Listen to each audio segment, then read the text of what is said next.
Hello guys, welcome to part 2 of class 10 chemistry chapter 1 chemical reaction and equation. तो this is part 2। तो आज हम पढ़ने वाले हैं केमिकल इक्वेशन के बारे में। उसके बाद how to make a chemical equation more informative और बैलेंसिंग करना। ये तीन चीज़ें आज के इस लेक्चर में हम सीखेंगे। सबसे पहले स्टार्ट करते हैं केमिकल इक्वेशन से। तो पहले पार्ट में हमने देखा था केमिकल रिएक्शन क्या होती है, और चैप्टर के दूसरा वर्ड, मतलब चैप्टर में दो वर्ड थे, chemical reaction and chemical equation. तो दूसरा वर्ड क्या है? Chemical equation. तो केमिकल इक्वेशन क्या है? केमिकल इक्वेशन है एक ऐसा मेथड जिसके थ्रू हम केमिकल रिएक्शन को रिप्रेजेंट करेंगे। तो यहाँ पे जैसे लिखा है, the method of representing chemical reaction with the help of symbol and फॉर्मूले। ये ध्यान रखना, सिंबल और फॉर्मूले के थ्रू।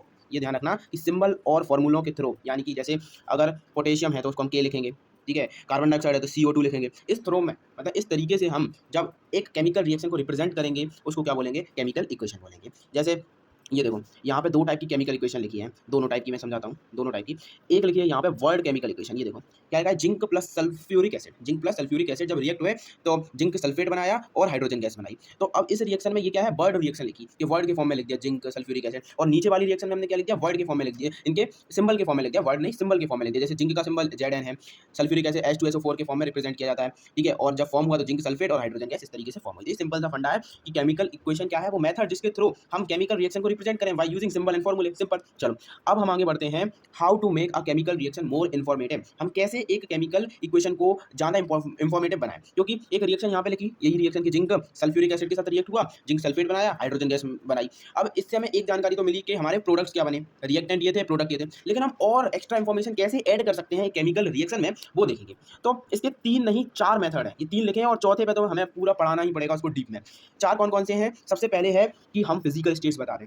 फिजिकल स्टेट क्या है? कि जैसे जिंक है तो जिंक सॉलिड फॉर्म में होता है, सल्फ्यूरिक एसिड है तो सल्फ्यूरिक एसिड एक्वस फॉर्म में रहती है, मतलब a solution in water, a solution in water, aqueous form में रहती है। फिर जिंक सल्फेट फॉर्म हुआ तो ये भी एक्वस फॉर्म में बनेगा। और हाइड्रोजन, हाइड्रोजन क्या होता है? गैस होती है, तो ये गैस फॉर्म में हुआ। तो हमने यहाँ पे ये बता दिया कि जो प्रोडक्ट थे, जो रिएक्टेंट थे, उनके स्टेट क्या क्या है, तो स्टेट को भी हम बता सकते हैं।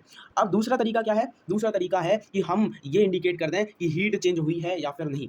मतलब हीट चेंज यानी या तो वो रिएक्शन एक्सोथर्मिक या एंडोथर्मिक, या तो हीट इंक्रीज हुई होगी या हीट डिक्रीज हुई होगी, तो ये भी बता सकते हैं। अगला तीसरा क्या है कि हम इंडिकेट कर सकते हैं कि किस किस कंडीशन में वो रिएक्शन हुई है। क्या कोई कैटलिस्ट का इस्तेमाल किया गया है? कैटलिस्ट क्या होता है ये आगे बताएंगे। अब हम चौथा मेथड देखेंगे जिसके थ्रू हम केमिकल रिएक्शन को और इन्फॉर्मेटिव बना सकते हैं। वो है हम रिएक्शन को क्या कर दें? हम रिएक्शन को कर दें बैलेंस कर दें। क्या कर दें? हम रिएक्शन को बैलेंस कर दें। बैलेंस इन द सेंस कि जितने एटम्स, जितने मॉलिक्यूल्स रिएक्टेंट साइड हैं, उतने ही मॉलिक्यूल प्रोडक्ट साइड कर दो। कुछ समझ में नहीं आया कोई दिक्कत नहीं, आगे हम इस पर ही कम से कम 5 से 10 मिनट लेंगे, बैलेंसिंग करना ही सिखाएंगे उसमें, तो तब आप सीख लेना। अभी हम एक एक करके इनको डीप में बढ़ते जाते हैं। पहले हम समझेंगे फिजिकल स्टेट से कुछ रिएक्शंस को देखेंगे कि किस तरीके से हम डिनोट कर रहे हैं। तो फिजिकल स्टेट मैं रिकॉल करा दूं कौन कौन से होते हैं। सबसे पहले सॉलिड होता है, फिर लिक्विड, फिर गैस, और एक होता है एक्वस। एक्वस क्या होता है? A solution in water. Solid को एस से डिनोट करते हैं, लिक्विड को एल से, ठीक है, ये सिंपल है, और गैस को जी से, और एक्वस को ए जी, छोटा ए और छोटा जी, सारी चीजों में हम क्या लेंगे? स्मॉल ही लेंगे, ठीक है। अब आगे आगे की हीट चेंज से बता दो आप, हीट चेंज से बता दो। हीट चेंज से बताओगे तो वो एक्सोथर्मिक होगा और एंडोथर्मिक होगा। क्या होगा? एक्सोथर्मिक होगा या फिर वो एंडोथर्मिक होगा। एक्सोथर्मिक में हीट जो है वो रिलीज होगी, एंडोथर्मिक में हीट जो है वो एब्जॉर्ब होगी। एक्सोथर्मिक क्या है? थोड़ा और जानो, ये ऐसी रिएक्शन जिसमें हीट जो है वो निकलेगी, हीट इवॉल्व होगी, नॉट इन्वॉल्व, हीट जो है वो इवॉल्व होगी। क्या होगी? इवॉल्व होगी। उस रिएक्शन को क्या कहेंगे? Exothermic reaction. और इसके एग्जांपल क्या क्या है? जैसे रेस्पिरेशन।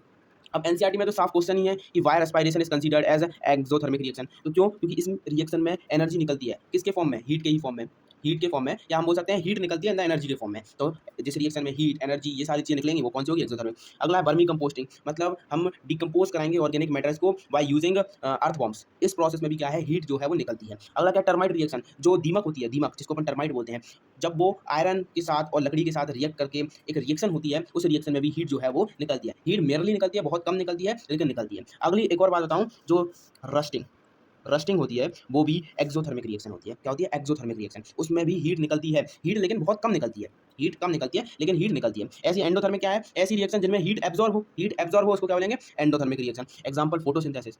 फोटोसिंथेसिस क्यों है एंडोथर्मिक? क्योंकि इसमें हम एनर्जी सप्लाई कर रहे हैं, एनर्जी सप्लाई कर रहे हैं, एनर्जी दे रहे हैं, यानी एनर्जी एब्जॉर्ब हो रही है। कैसे? जो सनलाइट होती है ना, वो सनलाइट एनर्जी एब्जॉर्ब करी जाती है क्लोरोफिल के द्वारा, मतलब यहाँ हीट तो एब्जॉर्ब हो रही है, और हीट एब्जॉर्ब तो एंडोथर्मिक होगा। अगला फॉर्मेशन ऑफ नाइट्रोजन मोनोऑक्साइड। जब नाइट्रोजन मोनोऑक्साइड का फॉर्मेशन होगा तब भी क्या होगा? कि हीट जो है वो एब्जॉर्ब होगी। अगला एक और रिएक्शन जो कि मैंने पहले भी बताई थी, कि अमोनियम क्लोराइड और बैरियम हाइड्रोक्साइड वाली। इसमें भी जो बॉटम रहेगा, बॉटम जो रहेगा वो कूल आपको देखने को मिलेगा। मतलब इस तरीके से रिएक्शन हो रही होगी तो रिएक्शन में ये जो बॉटम होगा टेस्ट ट्यूब का, ये आपको कैसे दिखेगा? कूल दिखेगा। कैसे दिखेगा? कूल, कूल दिखेगा नहीं, मतलब आप टच करेंगे तब आपको कूल महसूस होगा। अब अगला अगला कि कैसे हम इंफॉर्मेटिव बनाएं, तो वो है why by indicating the condition under which reaction take place. क्या कंडीशन रही, क्या जरूरत रही कि इसके बिना तो रिएक्शन संभव ही नहीं है। फॉर एग्जाम्पल, पहला ये एग्जाम्पल देखो, ये रिएक्शन बहुत इंपॉर्टेंट है, इस रिएक्शन पर आप वी लगा लो। पहले तो वी लगा लो, वी इसलिए लगा लो क्योंकि ये रिएक्शन पूछते हैं, ठीक है। अब इस रिएक्शन में क्या होगा कि हम ऑक्सीजन गैस को क्या है लिबरेट, मतलब ऑक्सीजन गैस को प्रिपेयर करेंगे लेबोरेटरी में, ठीक है, सिंपल। अब रिएक्शन होगी किस तरीके से कि जब KClO3 पोटेशियम क्लोरेट ये जो रहेगा, ये जब हीट किया जाएगा in the presence of manganese dioxide, तो ये पोटेशियम क्लोराइड और ऑक्सीजन के 3 मॉलिक्यूल में टूट जाएगा, क्या है, टूट जाएगा, ब्रेक हो जाएगा। तो इस रिएक्शन को क्यों बोला गया है कि ये रिएक्शन अंडर कंडीशन हुई है, क्योंकि MnO2 का अगर हम यूज़ नहीं करते तो ये रिएक्शन पॉसिबल नहीं होती, ठीक है। चलो अगली रिएक्शन ये वाली, ये कौन सी है, फोटोसिंथेसिस वाली रिएक्शन। यहाँ पर भी कार्बन डाइऑक्साइड और वाटर मिले in the presence of sunlight और क्लोरोफिल की प्रेजेंस में ही ये ग्लूकोज, ऑक्सीजन और हाइड्रो वाटर में जो है वो टूट पाए। तो यहाँ पर ये कंडीशन के बिना कंप्लीट नहीं हो पाते, इसलिए इनको क्या है, हमने उस कैटेगरी में रखा है कि ये कंडीशन में ही हुए हैं, ठीक है। अगली ये देखो, ये वाली रिएक्शन, इसमें क्या है, इसमें जब हम कार्बन मोनोऑक्साइड और हाइड्रोजन को रिएक्ट कराएंगे तो हमें 340 एटॉमिक प्रेशर, ये प्रेशर चाहिए पड़ेगा, एटॉमिक प्रेशर, और 300 डिग्री सेल्सियस चाहिए पड़ेगा, और ये कुछ एज अ कैटलिस्ट भी यूज़ किए जाएंगे, तब ये रिएक्शन जो है वो पॉसिबल होगी और मिथाइल अल्कोहल बनेगा। आपको इतना ध्यान नहीं रखना है तो नहीं रखो, बस ये ध्यान रखो कुछ रिएक्शन जैसे ये वाली रिएक्शन हो गई, ये वाली रिएक्शन हो गई, ये 2 रिएक्शन बहुत इंपॉर्टेंट है, ये भी याद कर सकते हो, एनसीईआरटी में दी हुई है। बस आपको याद ये नहीं करना हो तो ये छोड़ देना आप, ये चीज़ के ये कैटलिस्ट भी यूज़ हुए हैं, ये कैटलिस्ट इतने इंपॉर्टेंट नहीं है, ये एनसीईआरटी में सिर्फ ये बताया है कि ये 340 एटॉमिक प्रेशर में हुई है, आप टेम्परेचर भी नहीं याद करना। अब जो मैं एक बहुत टाइम से नाम ले रहा था, कैटलिस्ट क्या होते हैं, ये जो मैं शब्द का नाम ले रहा हूँ, ये कैटलिस्ट क्या होते हैं, ये होते क्या है, पहले ये बताओ। तो कैटलिस्ट हैं ऐसे सब्सटेंस जो कि किसी भी रिएक्शन को स्लो कर सकते हैं और फास्ट कर सकते हैं। मतलब रिएक्शन की जो स्पीड रहेगी, पहले रिएक्शन कुछ स्पीड से हो रही थी, अगर ये कैटलिस्ट वहाँ पर यूज़ किए गए तो रिएक्शन हो सकता है तेज हो जाए और हो सकता है धीमे हो जाए। तो कैटलिस्ट का यही काम है, कहीं पर रिएक्शन को तेज कराना हो तो कुछ कैटलिस्ट का यूज़ कर सकते हैं, कहीं धीमा कराना हो तो कुछ कैटलिस्ट, अलग अलग कैटेगरी के कैटलिस्ट होते हैं, ठीक है। चल अब बहुत इंपॉर्टेंट, जहाँ से क्वेश्चन आएगा, और क्वेश्चन भी नहीं आएगा तो आपको एक रिएक्शन लिखनी होगी कहीं पे भी, तो उसको बैलेंस करके जरूर बताना पड़ेगा, नहीं तो आपके आधे मार्क्स कटेंगे, ये बात सत्य है, ठीक है। चलो अब व्हाट इज बैलेंसिंग, सवाल पहला यही बनता है। तो बैलेंसिंग का मतलब क्या है, बैलेंसिंग का मतलब क्या है कि हम नंबर ऑफ एटम्स, क्या है कि हम number of atoms of different element in reactant and product side को हम क्या कर दें, इक्वल कर दें, उनको कहेंगे हम बैलेंसिंग। समझो जैसे एक रिएक्शन लिखी, यहाँ पे एक हम पेज लेते हैं, फिर आपको एक रिएक्शन समझाते हैं। ये हमने एक रिएक्शन लेते हैं, चलिए रिएक्शन हमने किस तरीके की ली, बहुत ही सिंपल सी रिएक्शन ली, क्या, ये हाइड्रोजन और ऑक्सीजन ये कंबाइन करते हैं तो बनाते हैं वाटर, ये तो बेसिक रिएक्शन है, सबको पता है। अब इस रिएक्शन में आप इस साइड देखें तो 2 हाइड्रोजन एटम है और 2 ऑक्सीजन एटम है, जबकि आप प्रोडक्ट साइड देखें तो यहाँ पे आपको 2 हाइड्रोजन के एटम तो देखने को मिलेंगे, लेकिन ऑक्सीजन का एक ही एटम मिलेगा, तो ये तो आपके ऑक्सीजन के साथ नाइंसाफ़ी हुई।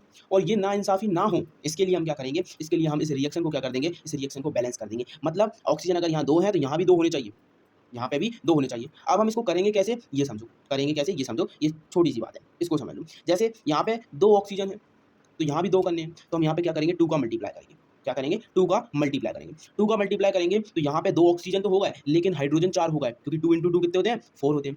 और हाइड्रोजन के एटम क्या हो गए, अब हाइड्रोजन के एटम 4 हो गए।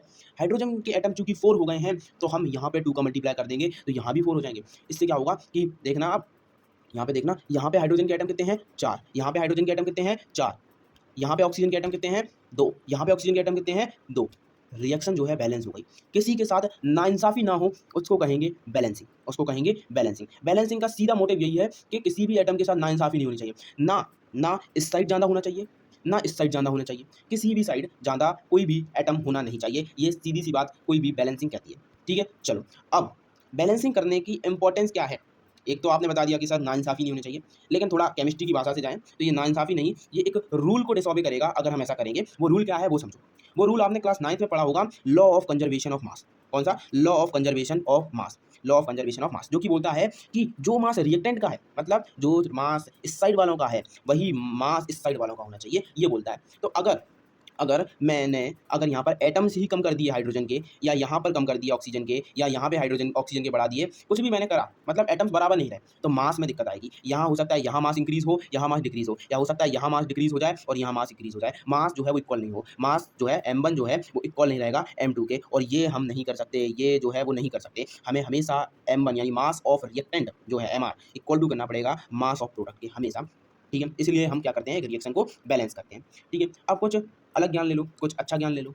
एक चीज़ होती है अनबैलेंस्ड केमिकल इक्वेशन, मतलब जैसे रिएक्शन को बैलेंस नहीं किया गया हो, जैसे ये लिखी है, यहाँ पे आप देखो तो नाइट्रोजन के 2 एटम है और यहाँ पे एक ही है, और यहाँ पे हाइड्रोजन के 2 एटम है और यहाँ पे 3 एटम है, तो यहाँ पे भी नाइंसाफी है, तो नाइंसाफी जहाँ है उसको बोलेंगे अनबैलेंस्ड केमिकल इक्वेशन, ठीक है। अब इस रिएक्शन को हम एक और क्या बोलते हैं, skeleton chemical equation, skeleton chemical equation. अब ये एनसीईआरटी में एक लाइन लिखी है तो मैंने यहाँ पे लिख दी, ठीक है। चलो अब अब क्या, अब बैलेंसिंग को अगर आपको अच्छे से सीखना है, अभी सिर्फ आपने जाना है, अभी आपने करना नहीं सीखा है, तो उसके लिए आपको प्रैक्टिस करनी पड़ेगी, बहुत सारी प्रैक्टिस करनी पड़ेगी, तब आप बैलेंसिंग सीख पाएंगे। अभी मैं आपको कुछ कराता हूँ जो कि पहले से ही सॉल्व रहेंगे, मैं उनको समझाऊंगा, या अगर आप चाहते हैं कि मैं बैलेंसिंग पे एक बहुत ही डीप वीडियो बनाऊँ बैलेंसिंग के अच्छे अच्छे क्वेश्चन के लिए, तो उसके लिए भी आप मुझे सजेस्ट करना। अभी हम इनको 6 एग्जाम्पल से समझाते हैं आपको बैलेंसिंग को, ठीक है। पहली ये जो रिएक्शन है इसको समझो, यहाँ पे अमोनिया और हाइड्रोजन गैस जो है रिएक्ट हुई और अमोनिया बना लिया, ठीक है, वही ऊपर वाली रिएक्शन है ये। अब इसको बैलेंस कैसे करें, तो ये बैलेंसिंग इसका सिंपल सा समझना, जैसे यहाँ पे 2 नाइट्रोजन के हैं तो मैंने 2 नाइट्रोजन के यहाँ पे लगा दिए, ठीक है। अब नाइट्रोजन जो है वो बैलेंस हो गए, लेकिन अगर देखूँ तो हाइड्रोजन जो है वो यहाँ पे कितने हो गए, 2 3 जा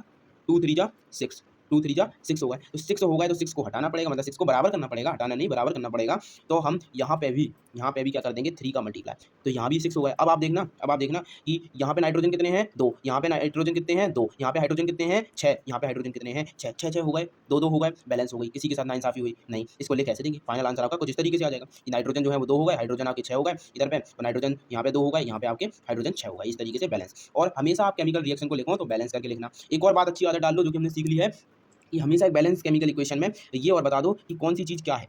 जैसे नाइट्रोजन यहाँ पर क्या है, गैस है, तो इस तरीके से जी लिख सकते हैं आप ब्रैकेट में। यहाँ पे हाइड्रोजन भी एक गैस है और अमोनिया जो बनती है वो अमोनिया भी एक क्या है, गैस बनती है, सिंपल। इस तरीके से आप बता सकते हैं, ठीक है। चलिए अब आगे बढ़ते हैं, आगे हम दूसरे एग्जांपल को देखते हैं, ये वाले एग्जांपल को। इस वाले एग्जांपल पे वही है, ये रिएक्शन किस में यूज होती है, जल्दी कमेंट में बताओ, मैंने भी बताया था, कौन कौन बच्चे ध्यान रखे हैं, ठीक है। तो ये क्या है, पोटेशियम डाइक्रोमेट, पोटेशियम डाइक्रोमेट है, तो ये इसको क्या करा गया, हीट करा गया, तो ये किसमें हो, पोटेशियम क्लोराइड में और ऑक्सीजन में हो गया। इसको बैलेंस करनी है, तो कैसे करें इसको बैलेंस, तो इसको बैलेंस करने के लिए पोटेशियम कितना है, 1, यहाँ पे भी 1 है, क्लोरीन यहाँ पे 1, तो यहाँ पे भी 1 है, लेकिन यहाँ पे ऑक्सीजन 2 है, यहाँ पे 3 है, तो कैसे कैसे कैसे करें, बताओ कैसे करें, कहाँ पर किस चीज़ का मल्टीप्लाई करें कि ये बैलेंस हो जाए। तो मेरे दिमाग में आया कि सर ये ऑड नंबर है 3, इसको थोड़ा इवन बना लो, तब तो मल्टीप्लाई करना कुछ काम का होगा, ठीक है। तो मैंने सर इधर पे 2 का मल्टीप्लाई करा, 2 का जब मल्टीप्लाई करा तो ये 6 हो गया, और मैं यहाँ 6 कर सकता हूँ जब मैं यहाँ पे 3 का मल्टीप्लाई कर दूंगा, ठीक है ठीक है।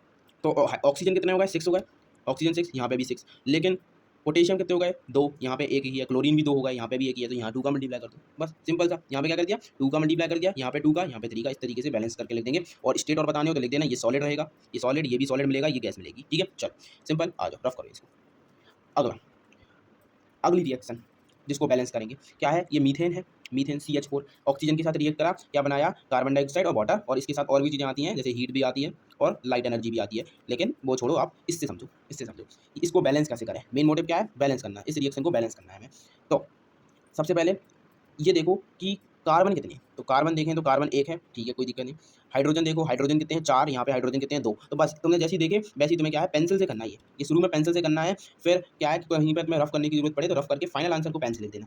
ये देखना, हाइड्रोजन यहाँ पे 4 थे, तो हमने यहाँ पे भी हाइड्रोजन 4 कर लिए। अब ऑक्सीजन कितने हो गए, यहाँ पे कितने हैं, 2 हैं, जबकि यहाँ देखो तो यहाँ पे 2 है, और यहाँ पे 2 × 1, ये 1 ही रहेगा ना, यहाँ पे ऑक्सीजन 1 ही है, एक ही ऑक्सीजन का आइटम, तो 2 × 1 कितने होंगे, 2, तो 2 + 2 4, इस साइड सर 4 है, इस साइड तो 2 ही हैं, तो यहाँ पे 2 का मल्टीप्लाई कर दो, यहाँ पे 2 का मल्टीप्लाई कर दो, ये बस यहाँ पे खत्म कहानी, यहाँ पे खत्म कहानी, क्या कर दिया, ये यहाँ पे 2 का मल्टीप्लाई, यहाँ पे 2 का मल्टीप्लाई, सिंपल, ठीक है।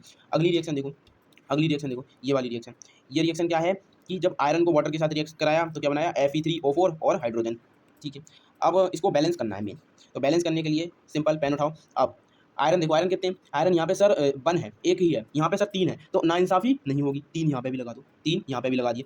अब सर हाइड्रोजन यहाँ पे 2 हैं, यहाँ पर भी सर 2 हैं, लेकिन दिक्कत सर ये है कि यहाँ पर ऑक्सीजन 4 है, तो हमें 4 यहाँ पे भी ऑक्सीजन करने पड़ेंगे। जब हमने सर इसको 4 करे तो दिक्कत ये हुई कि ये हाइड्रोजन 8 हो गए, जबकि यहाँ 2 ही थे, तो 4 से मल्टीप्लाई यहाँ कर दो, यहाँ कर दो। अब क्या हुआ कि आयरन यहाँ पे 3 थे, यहाँ पे भी क्या हो गए, 3 हो गए, यहाँ पे भी 3 हो गए, हाइड्रोजन यहाँ पे 8 है, तो यहाँ पे भी 8 होगा। ऑक्सीजन यहाँ पे 4 हैं तो यहाँ पे भी 4 पहले से ही थे। बस बस ठीक है। चलो अब एक छोटा सा नोट डाल दिया, वीडियो की एंड में एक छोटा सा नोट डाल दिया क्या कि नंबर ऑफ डिफरेंट एटम्स दोनों तरफ इक्वल करना ही बैलेंस है। सिंपल समझ लो, बहुत सिंपल है। ये 4 एग्जाम्पल से काफ़ी क्लियर हुआ होगा। और एक और वीडियो पे मैं ट्राई करूँगा जो कि पर्टिकुलर टॉपिक पर आया इस बैलेंसिंग पे, जिसमें मैं आपको एक टफ से टफ लेवल के क्वेश्चंस कराऊँ। इसके साथ साथ आपको एक और मेथड बताऊँ, बैलेंस करने का एक और मेथड भी होता है जो कि टफ लेवल की क्वेश्चंस को बैलेंस करने में काम में आता है, जिसको बोलते हैं अलजेब्रिक मेथड। ठीक है।